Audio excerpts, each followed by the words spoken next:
Muy buenos días a nuestros seguidores del podcast Fondeable. Hoy tenemos una invitada muy especial, Casey Cabrera, de nuestra hermana República de Venezuela. Casey es experta en cooperación internacional, es especialista en área de proyectos sociales, también estudió economía, es economista y tiene un magíster en cooperación internacional venezolana de origen y hoy vamos a hablar desde la perspectiva de Latinoamérica, de cómo está la cooperación internacional y también para nuestros hermanos venezolanos que están muy interesados en este tema. Casey es la experta en cooperación orientada a Venezuela y también nos va a dar detalles al respecto. Entonces, bienvenida, Kay, ¿cómo estás?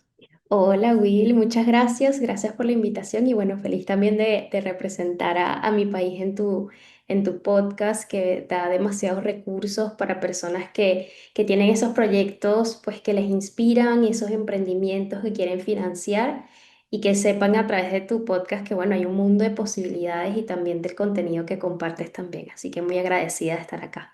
Súper, Kay, ¿no? Y para mí es un honor tenerte aquí. Kay, ¿podrías contarnos un poco sobre ti, cómo llegaste a especializarte en la gestión de recursos internacionales y cómo entraste a este maravilloso mundo de la cooperación internacional? Excelente. Bueno, en mi caso, bueno, como decía Will, yo soy economista y cuando iba finalizando la carrera, de hecho, yo no inicié en el ámbito de cooperación internacional, yo inicié en el sector privado, en una cigarrera en el área de desarrollo de nuevos negocios. Entonces, también esta parte de desarrollo de nuevos negocios, que implicaba también inteligencia de negocios, significaba pues de pensar de manera muy estratégica cuántos cigarrillos se iban a vender, cómo se iban a vender, y allí creo que desarrollé bastante esa mentalidad pues hacia objetivos, hacia resultados. Aprendí mucho como de cómo se estructura una multinacional, cómo debería ser una organización, cómo son procesos, pero había algo en mí que decía desde muy pequeña como que, bueno, yo quiero trabajar en lo social. Y yo decidí pues que iba a cerrar mi proceso en el sector privado, pero que lo iba a cerrar bien y comencé a buscar diferentes oportunidades, a hablar con personas que estuvieran en el sector y yo un día pues en un 3 de enero recuerdo como a las 11 de la noche vi una oportunidad para aplicar a una organización internacional llamada Save the Children. Era mudarme a otra ciudad que se llama Lechería, aquí en Venezuela, que de hecho se la estaba recomendando a Will antes de iniciar. Y bueno, yo apliqué al área de asistente, monitoreo, evaluación, rendición de cuentas y aprendizaje. De hecho, apliqué a todo, pero lo que más se alineaba a mi perfil y a lo que había hecho en inteligencia de negocios era todo lo que implicaba hacer el seguimiento, el monitoreo y la evaluación de proyectos. Bueno, yo me voy a Lechería y estoy en un proyecto financiado, de hecho, a través de cooperación internacional. Y es un proyecto multisectorial, en donde era protección, nutrición, agua, saneamiento e higiene y también seguridad alimentaria. Entonces era llegar a más de 1.000 familias a través de kits de alimentación, pero en una intervención multisectorial. Entonces eso significó que era una matriz de marco lógico de más de 40 indicadores y yo aprendí allí lo que, si ya no sabía nada y tuve que aprender de manera muy acelerada qué implicaba trabajar con financistas internacionales, qué era un proyecto, qué era un award, o sea, tantas cosas y palabras nuevas que fue como todo muy acelerado. Trabajamos con socios locales, es decir, allí aprendí a lo que era estar en terreno, que creo que a nivel de recaudación y de diseñar proyectos necesitamos diseñar proyectos que sean realistas y verdaderamente operativos. Y eso fue lo que me dio esa primera experiencia. Posteriormente a eso, yo aplico una posición de especialista de nuevos negocios y me pasan de Lechería a la capital de Venezuela, en Caracas. Allí comienza también este camino en recaudación de fondos y también movilización pues, de recursos a nivel de cooperación internacional. Eso significaba diseñar planes de relacionamiento con financistas, saber hacer un mapeo de donantes, sea a nivel internacional o también a nivel local. Pero también cuando estás en una organización internacional, tiende a haber ciertas limitantes como de qué tipo de proyectos puedes buscar y también tienes aliados externos que te ayudan a buscar fondos. Entonces allí aprendí pues de todos los financistas, la cooperación internacional que existe a través de las sedes de Save the Children también, porque cada sede de los miembros de Save the Children ayuda a movilizar recursos para las sedes locales. Y eso fue también aprender de manera acelerada. Implicaba entonces diseñar proyectos y movilizar recursos. A la par iba haciendo mi maestría en cooperación internacional, entonces fue implementar de una vez los conocimientos que iba adquiriendo en esa maestría. ¿Qué pasa después? Que bueno, yo renuncio, pero el día que me voy a sacar el pasaporte, que no tenía, sale una oportunidad para ser gerente de monitoreo, evaluación, rendición de cuentas y aprendizaje en Polonia, en la respuesta de emergencia a la guerra de Ucrania y Rusia. Allí, bueno, yo decido aplicar, aunque ya había renunciado, y no fui como gerente, pero fui como coordinadora, me dieron esa oportunidad y pasé 3 meses en Polonia. Pasé 3 meses en Polonia trabajando en temas de Mera, estableciendo mecanismos de rendición de cuentas. Y aunque allí no trabajaba en recaudación de fondos, sí trabajé pues en lo que era estructurar todo el marco de seguimiento de esa respuesta humanitaria, porque con eso iban a buscar fondos también. Y allí vi también la importancia de poder establecer muy bien una estrategia para poder buscar esos fondos. Ya posterior a eso, continuó siendo consultora de Save the Children en diferentes áreas como Mera, pero también desarrollo en nuevos negocios, pero comienza mi camino como consultora independiente ya de manera oficial. Allí comienzo pues más de relacionamiento cercano con organizaciones nacionales, con organizaciones locales, para poder establecer estrategias de recaudación de fondos, partiendo desde su marca, su misión y su visión, porque no es solamente diseñar proyectos, y sí, hay veces que lo hacemos de manera reactiva para la cooperación internacional, pero sobre todo hay veces hay que definir a nivel interno qué queremos y hacia dónde vamos para poder buscar esos fondos que necesitamos de cooperación. Entonces, cada una de esas etapas en el momento me ha permitido en mi proceso de consultora no solo ser consultora, sino también dar clases, dar cursos, movilización de recursos, enseñar también dónde buscar estas oportunidades, cómo hacer una estrategia de movilización, cómo hacer que tu organización, tal como dice el nombre del podcast, sea fondeable. Y parte de este proceso también ha sido para mí a través del establecimiento de mi comunidad Cohumanidad, donde la he fundado como un espacio donde las personas puedan compartir herramientas y recursos para no solamente movilizar recursos como organización, sino también crecer como personas. Entonces sí creo que en este proceso de especializarme en el área de movilización también lo conecto mucho con la importancia de que las organizaciones y los emprendimientos tengan una marca clara y tengan una marca clara y que sepan quiénes son y sobre todo qué quieren, cuáles son los resultados que van a ofrecer. Y a mí me encanta el área de medición y yo lo conecto directamente con recaudación. Entonces, si cerrara todo ese proceso con qué es lo principal que he aprendido durante este proceso es la importancia de una buena marca para buscar fondos, pero también saber pues cómo medirlo, que a mí me apasiona el área de la medición también. Magnífico, ok. Pues sabemos que tú has trabajado con cientos de líderes sociales y organizaciones y quisiera saber cuáles son los mayores retos que has visto a la hora de estructurar proyectos para acceder a recursos internacionales. De hecho, yo creo que los mayores retos parte en el origen de la organización. Sobre todo antes de acceder a recursos, es que hay una institucionalidad y una estructura organizacional en diferentes tipos de organizaciones, sean pequeñas, medianas o grandes. Porque al mismo tiempo, cuando vamos a buscar financistas, sean privados, sean públicos de cooperación internacional, necesitamos cumplir con ciertos requisitos. ¿Cuáles tienden a ser esos principales retos? Uno, no tener pues una estructura. No contar, por ejemplo, con una cuenta bancaria donde voy a recibir esos fondos. No contar con un equipo mínimo con el que voy a implementar estos proyectos. Y al mismo tiempo, pensar que solamente tengo que financiar un proyecto en vez de financiar a la organización. Y eso es un reto pues antes de estructurar el proyecto. Ya cuando vamos a estructurarlo, es que quizás no hay tanta claridad en términos de qué queremos hacer y cómo, sino que querer hacer todo de una vez, cuando mientras más claro sea tu proyecto, más financiable va a ser. Y cuando hablamos de estructura, es que tengan datos lo suficientemente fortalecidos para poder demostrar el por qué tienen ese producto o por qué tienen ese proyecto. El no tener datos claros de números, porcentajes o información cualitativa que me permita a mí demostrar esa necesidad. Que la intervención a partir de esa necesidad sea ambigua y no sea específica en términos de cómo yo voy a convertir la situación A con mi proyecto a la situación B. Y creo que uno de los principales retos es que sobre todo tengan claridad de cómo lo van a medir. Porque a través de la medición, sea de productos, que a veces nos quedamos en los números, nos quedamos en las cantidades, nos quedamos en la cantidad de personas. Pero ¿qué pasa con los resultados? ¿Cómo yo cambio la vida de la comunidad? ¿Cómo cambia una persona a partir de mi producto? Entonces, cuando veo eso es que no tengo suficientes datos para sustentar la necesidad que yo voy a abordar.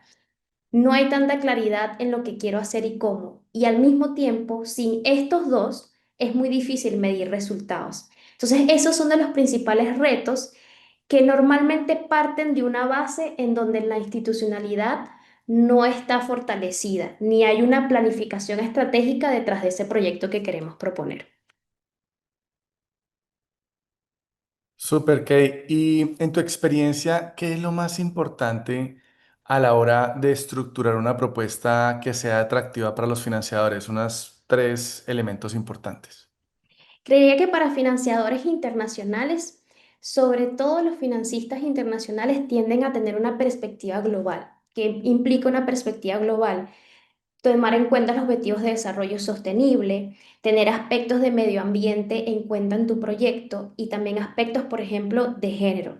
Entonces, primero necesitas, para tener financistas internacionales, tienes que tener una perspectiva internacional, en donde yo tengo claridad en términos de cuál es mi realidad local, pero lo alineo también con lo que se busca a nivel internacional. De hecho, la mayor parte de los proyectos que se llevan a cabo a nivel internacional funcionan bajo una gestión basada en resultados. Y cuando vemos la estructura de una gestión basada en resultados, una de las bases principales es uno, los objetivos de desarrollo del país, es decir, la estrategia de desarrollo del país y qué es lo que se busca como localidad o estado o a nivel nacional. Pero ya después de esta primera base viene la segunda, que es qué están buscando los financistas. Entonces, es encontrar ese punto en común entre lo que nosotros necesitamos, pero también lo que los financistas internacionales quieren financiar. Y en ese punto en común es que yo debo también buscar estructurar mi proyecto y hacer muy atractivo también lo que quiero llevar a cabo y demostrar el por qué nosotros, en comparación a otros competidores que sí existen, deberíamos recibir esos fondos también. ¿Y cuáles crees tú que son los errores más comunes que cometen las organizaciones al solicitar fondos internacionales y cómo podemos evitarlos? A ver, errores. Esto siempre recuerdo que en un congreso de recaudación de fondos que hizo aquí en Venezuela la Asociación Venezolana de Fundraising, recuerdo que hicieron un panel muy útil con financistas, en donde de hecho eran de fundaciones principalmente del sector privado. Eran tres representantes de las fundaciones de tres empresas de aquí. ¿Y de qué hablaban ellos? Yo quiero hablar como de estos errores que los mismos financistas mencionan. Uno, que no haya claridad del qué voy a hacer y para qué. Dos, que sobre todo presentamos la problemática desde la lástima, desde pobrecita esta comunidad que necesita esta ayuda, en vez de una perspectiva de empoderamiento, de esta comunidad o este sector en específico tiene este potencial y por eso necesitan este proyecto.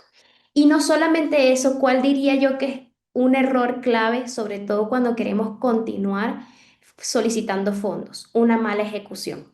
Si yo ejecuto mal proyectos que me están financiando, primero, un financista nuevo se puede enterar por otro lado. De hecho, en la cooperación internacional hay mucha comunicación entre donantes, entre financistas, digamos que hasta si hablamos de embajadas, siendo las embajadas que muchas veces son los representantes principales de las agencias de cooperación en los países. Hay sesiones en donde las embajadas se pueden comunicar entre sí. O no solamente eso, sino si un financista te dio el financiamiento de cooperación internacional y resulta que subejecutaste o sobreejecutaste el presupuesto y no cumpliste con los resultados. Eso es un error que va a impedir que accedas a más fondos y también puede dejar como una mancha en el expediente que hay veces que es difícil recuperarse de allí. Entonces, sobre todo, uno, conocer también al financista, no estandarizar siempre, sino adaptar. Dos, que no haya claridad. Tres, la forma en la que comunicamos las historias y qué es lo que queremos lograr. Y cuatro, la importancia de tener una buena reputación y que si quiero continuar buscando fondos, que mi ejecución hable por mí, pero que también yo sepa demostrar mis resultados. Magnífico, Kate. Y existen diferentes tipos de fondos como las subvenciones, Ujú. el crowdfunding, las mismas donaciones de personas naturales y empresariales. ¿Qué tipos de recursos crees que son más accesibles para los proyectos de emprendedores y pequeñas organizaciones? Esa es una muy buena pregunta porque hay veces que las organizaciones comienzan con los fondos propios prácticamente. Yo pongo mi dinero y comienzo así y bueno, salen unos fondos por acá, salen unos fondos por allá y ahí comienzo. Pero yo diría que de lo más accesible es sobre todo lo que ya tenemos a la mano. ¿Qué tenemos a la mano y que es gratuito? Uno, las redes sociales, el internet y también la inteligencia artificial. Esas son tres cosas que ya al día de hoy están accesibles y que yo las puedo comenzar a utilizar. Y las puedo comenzar a utilizar como, creo que justamente como decías ayer, el crowdfunding. Puedo comenzar a delimitar muy bien qué hace mi organización y qué tipo de proyecto quiere financiar, pero también cómo se conecta con las personas y qué impacto va a lograr, qué cambio va a generar en la sociedad. Y eso puede iniciar por una campaña en Instagram donde la publicas y puedes quizás invertir un pequeño monto en publicidad a través de Meta Ads.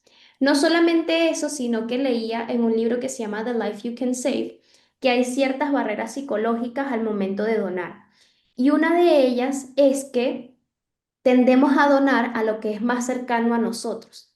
Si, por ejemplo, me están pidiendo financiamiento para una operación de una persona que es tío de una amiga mía, es más probable que yo done a que me lo pida una persona que no conozco. Entonces, ¿por dónde puedes comenzar como emprendedor o como proyecto social? Por las personas que conozco. Bueno, ¿qué empresario conozco que me pueda financiar o que pueda invertir en mí? ¿En qué creen las personas a mi alrededor? Para que estas personas continúen pues replicando eso. Entonces, sí, si lo resumo es usar herramientas gratuitas que ya existen, invertir también en publicidad y al mismo tiempo aprovechar mi entorno. Claro, las subvenciones, que son como estas oportunidades que existen de financiamiento, sí hay veces que para optar por ellas necesito cumplir con ciertos requisitos. Y quizás para poder cumplir con esos requisitos voy a necesitar una experiencia previa. Entonces allí diría que para comenzar, por lo pequeño, pero siempre de manera estratégica también. Ok, ¿y cómo pueden los proyectos con impacto social estructurarse de manera efectiva para captar la atención de las convocatorias de fondos internacionales y qué características destacan en estos proyectos? A mí, yo lo voy a hablar sobre todo desde la experiencia de lo que a mis clientes pues les ha funcionado y también lo que me ha funcionado a mí. Que un buen proyecto social se puede estructurar desde una teoría del cambio clara. Una teoría del cambio es justamente esa hipótesis que nosotros buscamos que se cumpla a través del proyecto. Es esa teoría que yo necesito que esté clara para yo poder estructurar o inspirar a los otros a través de mi proyecto. Ejemplo, una teoría del cambio parte de una necesidad. Esa necesidad es que, por ejemplo, hay unas tasas también de muy altas de pobreza en una localidad específica. Y eso lo sustento en datos.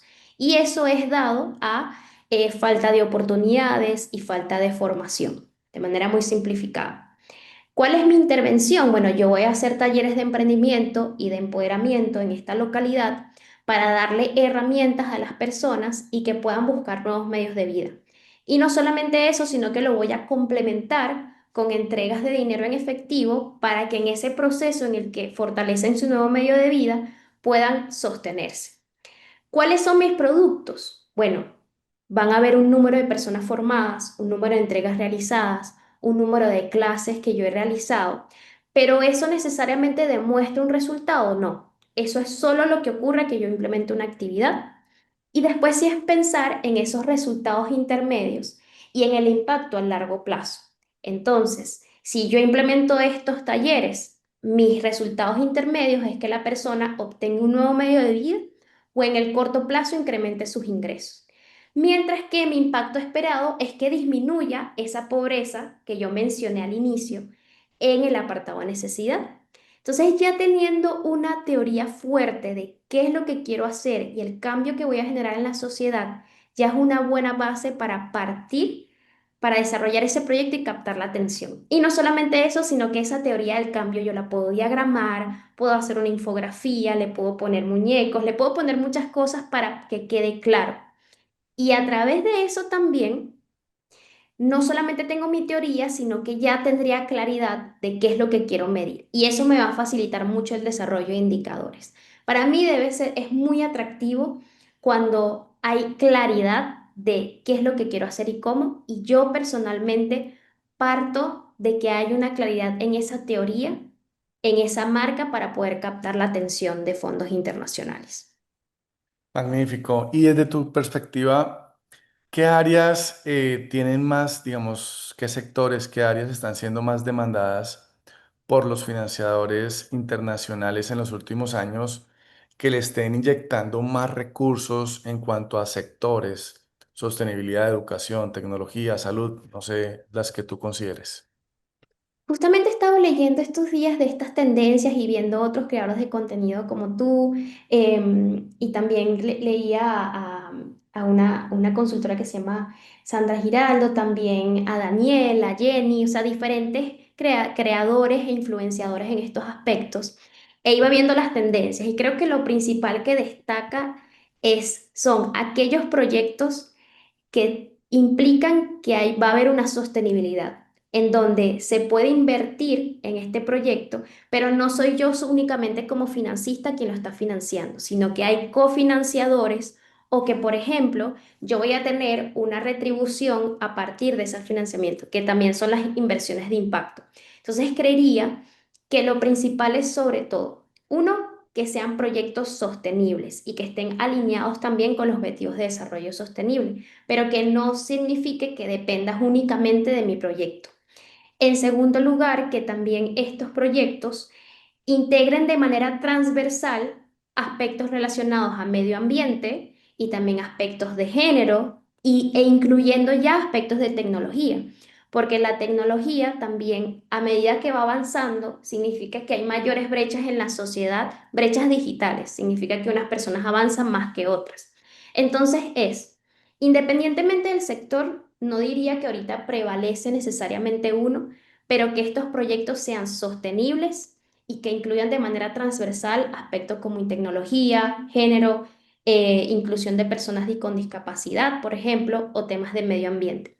Es decir, claro, ante la reducción de los fondos de cooperación internacional este año por el cierre de USAID también, sabemos que al menos en los fondos de cooperación internacional de algunos estados, de algunas agencias de cooperación internacional, ha cambiado y quizás ya no están financiando tanto actividades relacionadas a género, actividades relacionadas a medio ambiente, pero es sobre todo por un tema de creencias políticas. Y al final hay que aceptar una realidad y es que la cooperación internacional va a estar muy alineada con las preferencias políticas y las preferencias locales de un país, porque al final, cuando alguien vota por un ministro, vota por un primer ministro, vota, que al final no se votan, pero votan por congresistas o senadores que escogen a estas figuras o votan por un presidente, estás votando por una creencia, estás votando porque tú confías en esta persona y das tus impuestos, que gran parte de la cooperación internacional viene de los impuestos de las personas,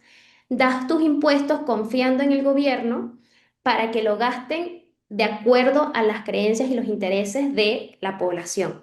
Entonces sí, es sobre todo que sean sostenibles, pero que al momento de que está predominando que esta cooperación esté muy alineada con los intereses, pues, locales, ¿no? Y eso es lo que principalmente les diría.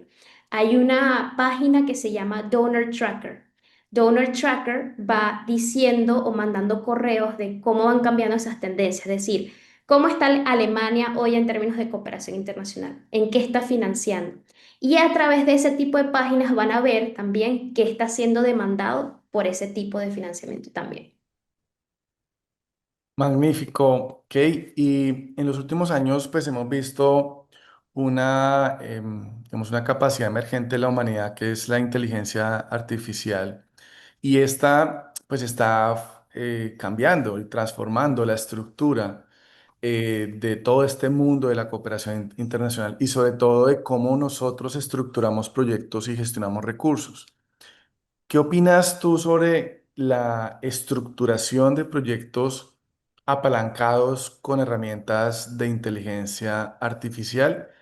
¿Y crees que este enfoque puede facilitar el acceso a fondos internacionales y mejorar la eficiencia y la calidad de los proyectos? Bueno, yo te podría decir que yo soy fan de la inteligencia artificial y de manera transversal lo voy incluyendo pues en mi día a día, en mis formaciones. De hecho, a través de Cohumanidad hemos hecho forochats al respecto, pero sí parto de una noción en donde yo necesito tener los conocimientos teóricos como base y necesito tener la mentalidad para poder utilizarlo de la manera correcta. Y no solo de la manera correcta, entendiendo muy bien cómo estructurar proyectos que tengan éxitos, utilizando quizás GPTs o bots que ya estén generados por personas que tienen experiencia, pero también utilizándolo de la manera ética. ¿Qué significa de manera ética? Que bueno, lo utilizamos de una manera donde protegemos los datos de los demás, protegemos los datos de nuestros beneficiarios, también mantenemos esa privacidad, pero al mismo tiempo no le estoy haciendo daño a los demás.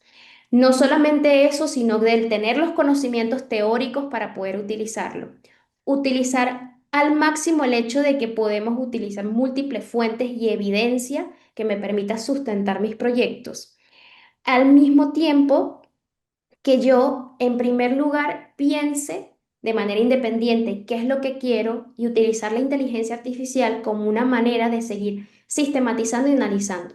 De hecho, que cuando me haces la pregunta de mejorar la eficiencia, yo creo que sí puede facilitar el acceso, porque yo con un GPT me puede ayudar a mí o enseñarme como una organización incipiente a cómo estructurar un proyecto, porque hay veces que ya están estructurados unos que me van haciendo preguntas para hacerlo. Y cuando hablo de mejorar la eficiencia, también yo puedo minimizar el tiempo que yo le dedico a diferentes procesos y también enfocarme en otros. Ejemplo, yo puedo ahorita tener una idea, se la dicto a Gemini, a ChatGPT o a Perplexity y allí me va dando una idea. Como también puedo crear un notebook en Notebook LM o un GPT donde yo subo manuales de indicadores y ya tiene como un repositorio de indicadores y yo pienso en los resultados, pienso en el impacto, pero ya tengo unos indicadores reconocidos a nivel internacional que me van a ayudar a estructurar mi matriz de marco lógico.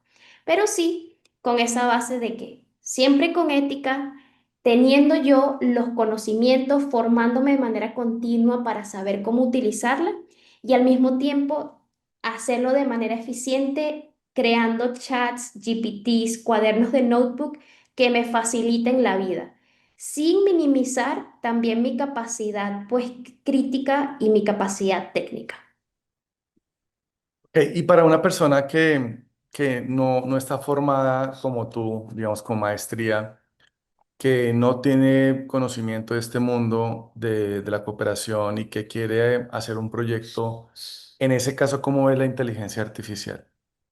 Yo lo veo también como un maestro, puede ser un maestro en el proceso y yo creo que eso permite, es lo que también permite la IA, permite democratizar el conocimiento, donde quizás no lo entiendo hoy. Yo creo mucho en los estudios superiores, pero sé que pueden haber barreras para poder acceder a esos estudios.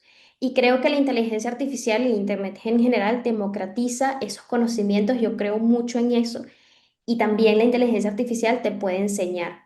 De hecho, justamente el grupo Nodriza, Will, cuentan con herramientas de inteligencia artificial que pueden ayudar pues a personas que están iniciando a guiar cómo estructurar su proyecto, buscar oportunidades.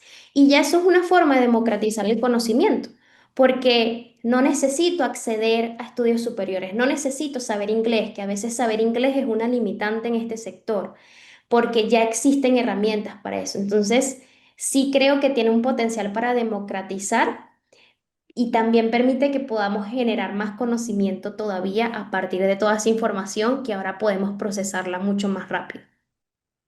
Formidable, Kay. Sabemos que tú has trabajado con muchas convocatorias y fondos internacionales. ¿Podrías darnos un ranking de los 5 fondos o convocatorias que a ti más te gustan con base en tu experiencia profesional y por qué son las que más te gustan y cuáles son o cuáles consideran que son los más efectivos para emprendedores? O sea, las convocatorias de pronto en la que tú has visto mayores aprobaciones de recursos. Ok, perfecto. Creería que quizás los que más, con los que más me he relacionado es sobre todo a través de organizaciones intermediarias que tienen acceso a otro tipo de fondos, pero están unos específicos que justamente veía hoy unas historias al respecto, que es por ejemplo ONU Mujeres. ONU Mujeres publica su convocatoria anual también de financiar proyectos dedicados al empoderamiento de la mujer, hay otros relacionados a violencia basada en género.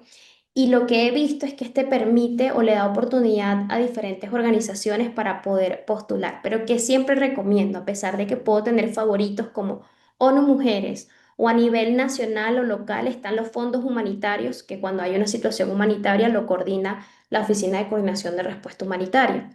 Y no solamente eso, sino que los organismos multilaterales tienden a tener diferentes convocatorias, como el BID Lab Invest, que invierte en diferentes tipos de proyectos, pero que tienes que demostrar tu impacto. Y sí también diría que están otros tipos de financiamientos que son quizás de fácil acceso, como por ejemplo los financiamientos de las embajadas. Las embajadas, como por ejemplo la de Canadá, tiene el Fondo de Inversiones Locales que se abre anualmente y le permite la oportunidad a organizaciones pequeñas para poder comenzar y poder, no necesariamente con una gran experiencia, obtener los fondos, pero puedes comenzar con fondos pequeños.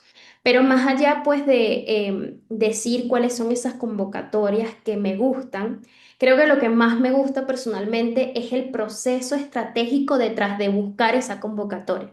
Porque hay veces que no solamente es aplicar, sino que tienes que buscar hacer relacionamiento a nivel local para que, ok, postulo, pero ya me conocen antes de yo postular. ¿Qué significa? Bueno, a este financista lo identifiqué, la convocatoria, no sé, de la Fundación La Caixa está abierta, pero envío un correo para saber si podemos tener una reunión para presentar a la organización. No solamente envío el correo, sino escribo por LinkedIn a la persona del área de desarrollo de alianzas para ver si puede haber una oportunidad. Y antes de esa convocatoria o durante, intentar hacer ese contacto para que ya estés como top of mind en ese financista, porque al final, ¿quiénes leen la convocatoria?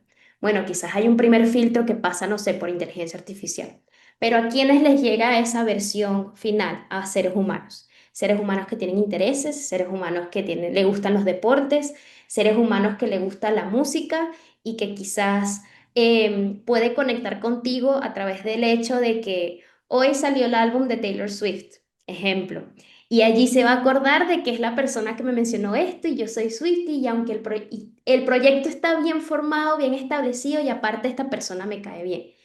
Y es la realidad que debemos aceptar, que somos seres humanos, que conectamos a través de las historias, a través de las emociones y que a pesar de que hay convocatorias abiertas, siempre terminamos conectando con seres humanos también. Hey, dentro de tu experiencia, ¿cuáles han sido las 5 convocatorias más fáciles para acceder y lograr aprobación de recursos? De pronto que no sean tantos trámites, que no sean tantos formatos, que no sea tan complejo el proceso y qué factores crees que contribuyen a que estas convocatorias sean las más accesibles. Me gusta esa pregunta porque le mencionaría que hay diferentes foros como de impacto a nivel mundial, como foros del World Leadership Forum o también el Mandela Impact Forum. Y este tipo de, cuando hablo de facilidad, es que estos foros invitan a ponentes internacionales, te invitan a ti como colaborador a ir. Y hay veces que esos mismos fondos o hasta competencias, que hasta el modelo de Naciones Unidas de Harvard en Boston tiene un fondo específico que se llama Resolution Project. Y es buscar esas oportunidades a través, sea de estos, de estas actividades que tienen estos pequeños fondos y solicitan requisitos o un proyecto que están buscando darle un premio o financiar. Normalmente cuando son premios, quizás no hay tantas obligaciones de con qué es lo que tenemos que cumplir para obtener los fondos. Entonces les diría que busquen oportunidades como estos foros de liderazgo, estos foros sociales a nivel internacional, o por ejemplo, si ustedes tienen un emprendimiento de ecoturismo, bueno, un foro de sostenibilidad que hay a nivel internacional, normalmente tienden a haber espacios que tú puedes optar porque sean financiados por completo. Y asistes a ese foro y conoces a otro financista, pero el mismo foro tiene esos fondos que no tienden a tener tantas barreras para poder iniciar. Y al mismo tiempo, diría que más allá de convocatorias, iría también hacia el lado de las empresas que no tienen tan establecida su responsabilidad social empresarial, porque no tienen, si no la tienen desarrollada, quizás no tienen tantos requisitos y pueden darte el dinero mucho más rápido. Quizás lo que necesites es un registro como proveedor y depende mucho, y lo decía ayer en una formación que di de introducción a la recaudación de fondos, al final va a terminar dependiendo la facilidad o no de las características del financista. Entonces, si queremos buscar financistas o convocatorias que sean pues más fáciles de ganar, de obtenerlos, busquemos también aquellas organizaciones o fondos que no están tan formalizados para aprovechar esa oportunidad, obtener la experiencia de después fondos como los de las Naciones Unidas que me pueden pedir 1001 requisitos para poder optar. Pero si ya busqué estos otros, puedo optar por aquellos que me piden más requisitos también. Magnífico, ok. Quisiera que habláramos de Venezuela, de tu país y desde tu perspectiva en cuanto a las sanciones y los bloqueos económicos. ¿Cómo están sorteando ustedes los que trabajan específicamente en este mundo de la cooperación internacional? ¿Cómo están sorteando esta situación para acceder a estos recursos de convocatorias internacionales? Esa es una muy buena pregunta porque a veces podemos pensar que aunque sí hay barreras de acceso pues a mecanismos de financiamiento a nivel internacional, quizás de manera directa, como organización registrada a nivel nacional. Sí existen porque también políticas de desvío de recursos, todos estos aspectos que tienen las organizaciones financistas o fundaciones, y bueno, hay que reconocer que sí existen barreras. Sin embargo, no significa que no podamos, porque por ejemplo, hay organizaciones que pueden recibir financiamiento a través de intermediarios. Intermediarios que tienen sedes en Europa, tienen sedes a nivel internacional, tienen sedes en África y ellos pueden recibir los fondos y los hacen llegar a organizaciones nacionales.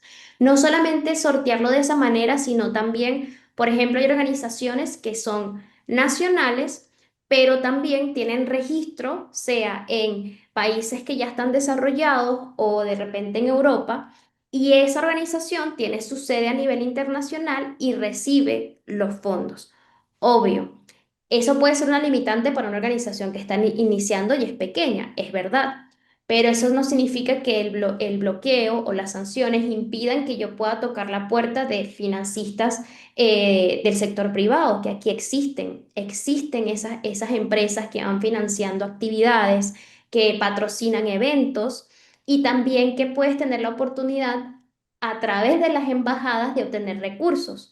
Y con tu registro no necesitas quizás tener un intermediario para recibir los fondos. Recibes los fondos directamente de la Embajada de Francia, de la Embajada de Suiza, de la Embajada de Canadá o la Embajada de Gran Bretaña. Eso sí, hay una limitante que he visto que es que hay algunas que financian a través de reembolso.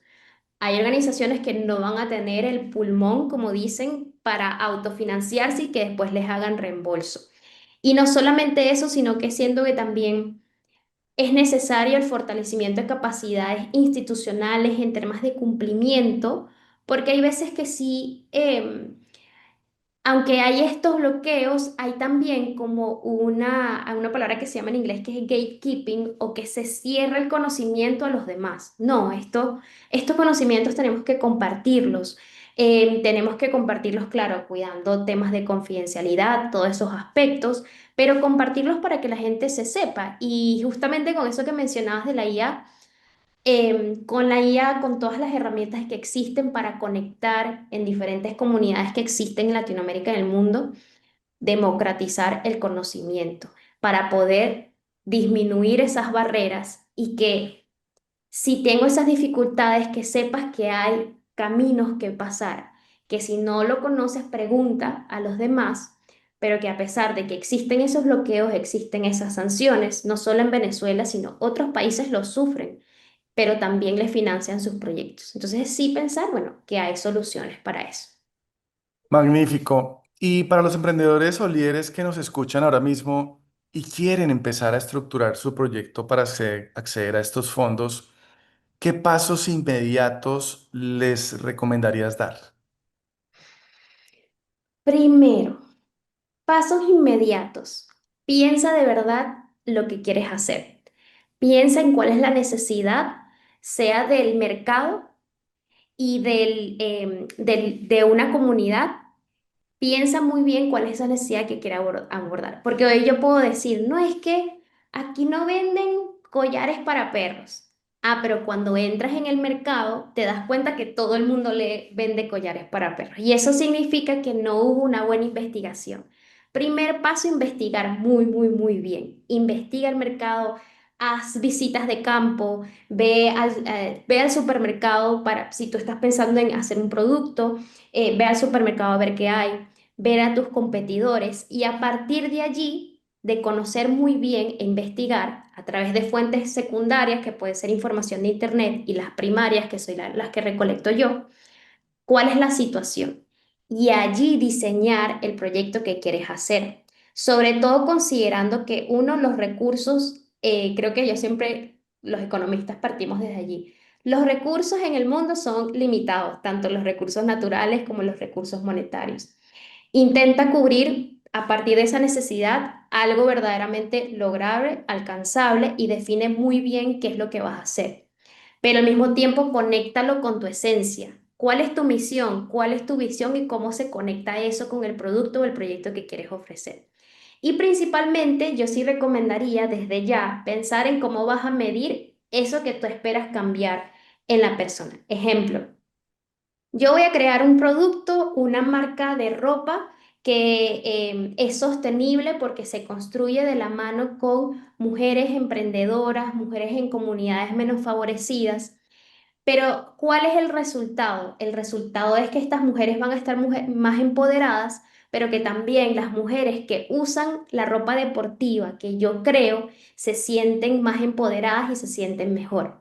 Si yo lo pienso desde el inicio, va a ser más vendible, porque yo puedo llegar a un financista y decirle, yo voy a crear esta marca de ropa, pero de la mano con la comunidad tal, donde hay mujeres desfavorecidas que tienen unas grandes habilidades en términos de coser y crear ropa. Y aunque el precio esté un poco por encima del mercado, la persona se va a sentir conectada, va a sentir que su ropa tiene un propósito y cuando le pregunten en el CrossFit, en el gimnasio, ay, esa camisa, ay, mira, sí, esta la crean unas mujeres en la comunidad tal y aunque sé que es un poco caro por encima de esto, ellos demuestran resultados. Yo me siento más empoderada y esas mujeres también se sienten empoderadas. Entonces, partamos de esa necesidad clara, pero ofrecer algo claro que logre conectar con los demás también.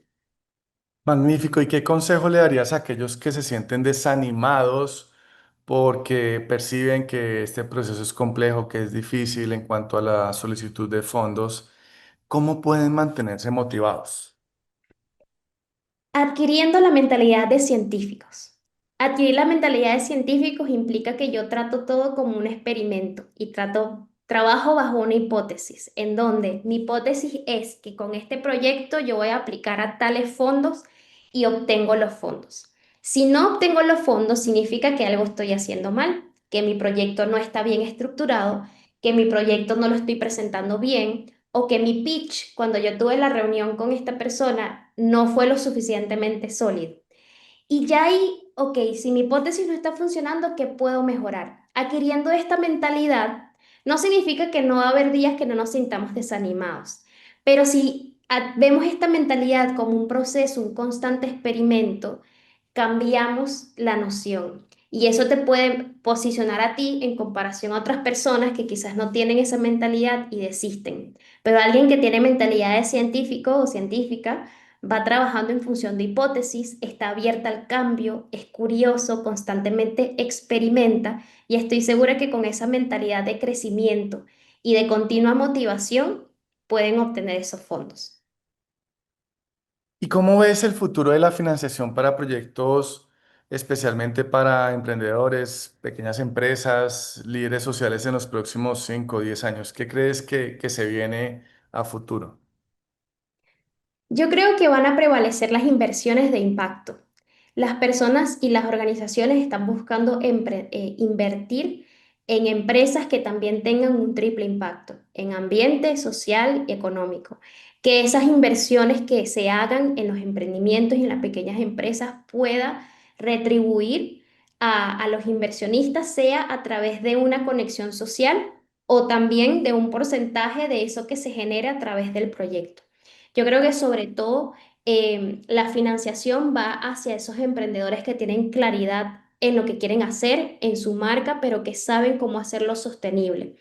Y va hacia esas empresas y emprendedores que buscan diversificar, que no dependen solo de un inversionista y que a través de esa independencia, diría yo, pueden mantener esa sostenibilidad. Y no solamente eso, sino que tienen mecanismos para autofinanciarse también. No solo dependen de inversionistas, sino que también pueden tener productos que permitan tener suficientes ventas para sostenerse, pero que siempre va muy conectado con una marca muy sólida, donde los líderes de estos emprendimientos y pequeñas empresas tienen una marca personal sólida y que esa marca personal se traslade a sus emprendimientos y pequeñas empresas, donde la empresa y el emprendimiento va creciendo a la par de esa marca personal, de esa persona que lidera y que a través de esa marca puedas inspirar a otros, que hasta tus mismos colaboradores,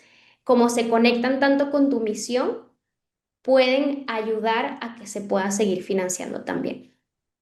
Magnífico. Y para quienes estén interesados de nuestra comunidad de seguidores del podcast Fondeable y de Propulsa, y que quieren conocerte un poco más para seguir aprendiendo en este mundo de la cooperación internacional para acceder a estos fondos, ¿dónde te pueden encontrar en redes sociales? ¿Cómo pueden seguir tu trabajo para encontrar más información de ti como experta?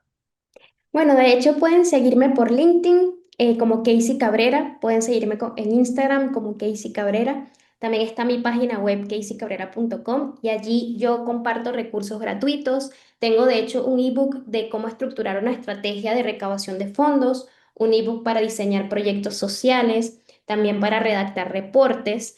Y al mismo tiempo, a través de mi Instagram, el LinkedIn, la página web, pueden suscribirse a mi newsletter Brújula de Impacto, donde cada semana les voy compartiendo recursos o reflexiones que permitan orientarte en tu impacto social. No solamente eso, sino que bueno, ahí van a tener acceso a cursos, información de cursos y clases, y les invito también a la comunidad Cohumanidad, donde hay otras personas también que manejan estos temas y les estamos invitando a que hagan formaciones, compartan recursos y así poder conectar con los demás también. Y ya para finalizar, agradeciéndote mucho, Key, este espacio, tu dedicación en este tema, sobre todo tu tiempo. ¿Qué mensaje final te gustaría compartir con la audiencia de Fondeable sobre el poder de los fondos internacionales y cómo aprovechar las oportunidades de financiamiento? El mensaje que le dejaría a esta audiencia es que vayan más allá de lo que su mente quizás les puede limitar. piensen lo más ambicioso posible de qué es lo que quieren lograr con su emprendimiento, con su empresa o su proyecto, organización social. Piensen en esa visión y que esa visión les mueva. Cuando esa visión les mueve, el cerebro muestra las oportunidades. ¿Qué pueden ser en esas oportunidades? Personas como Will, personas como quienes había mencionado, Daniel, Jenny, personas que te pueden llevar hacia ese objetivo. Que quizás tú hoy no conoces también a través de mí las páginas donde puedes buscar fondos.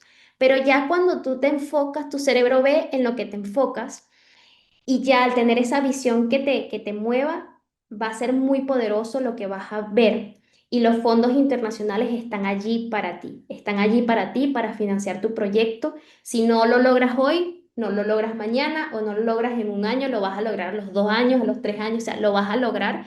Y creo que con esa visión y la mentalidad de crecimiento que les mencionaba y con los buenos referentes que les he mencionado también, van a conseguir esas oportunidades.